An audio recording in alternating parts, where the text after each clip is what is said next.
dynamique globale, hybride. Donc, cet enseignement aura lieu. Et bien entendu, la journée du vendredi sera clôturée par les remises des diplômes aux participants. Donc, très ravi. Et donc, on commence cette première journée avec l'accompagnement neuro-existentiel. Donc, alors, je vais voir.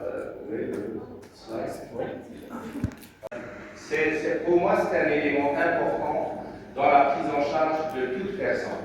Parce que chaque personne est différente.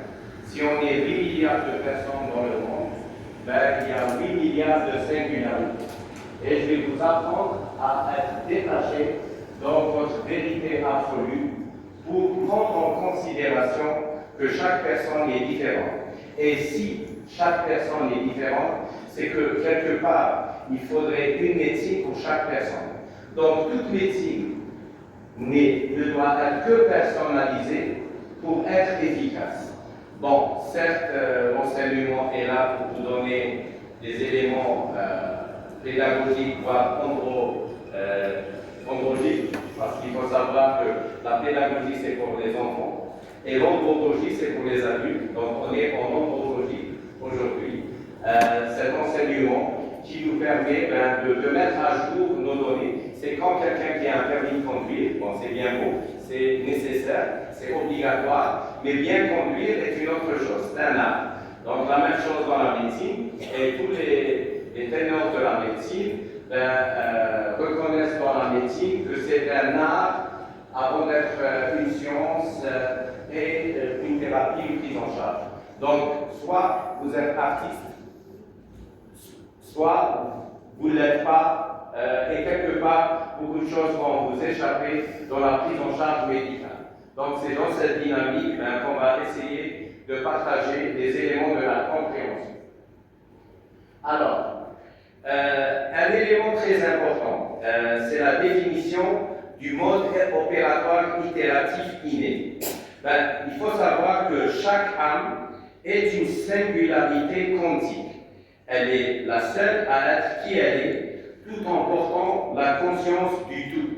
Donc, quelque part, il existe dans chaque être humain la connaissance de l'univers. Donc, quelque part, dans chaque microsome, donc l'être humain est quelque part un microsome dans ce macrosome qui est l'univers, mais dans chaque microsome, il existe, nous permet d'avoir la vérité du monde. Donc, quelque part, quand vous êtes dans un feu rouge ou un stop et quelqu'un traverse, n'oubliez pas que c'est tout le savoir de l'humanité qui est en train de traverser ce passage à côté et avec une singularité particulière liée à cet individu.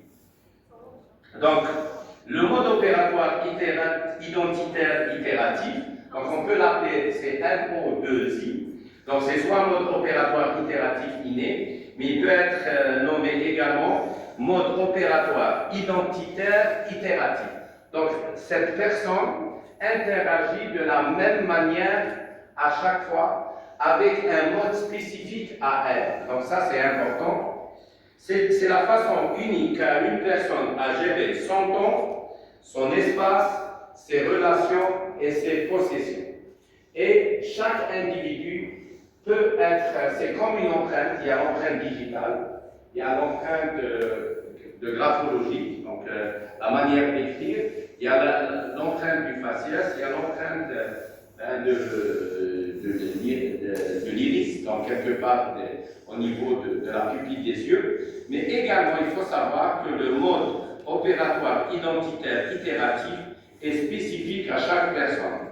Chaque âme est une singularité quantique. Donc ça, c'est important à retenir. Et donc la neuroscience, c'est cette relation entre l'esprit, entre le cerveau, l'esprit et le corps. Et il faut savoir que l'esprit n'est pas quantifiable et donc chaque personne a une spécificité particulière et on ne peut pas avoir une série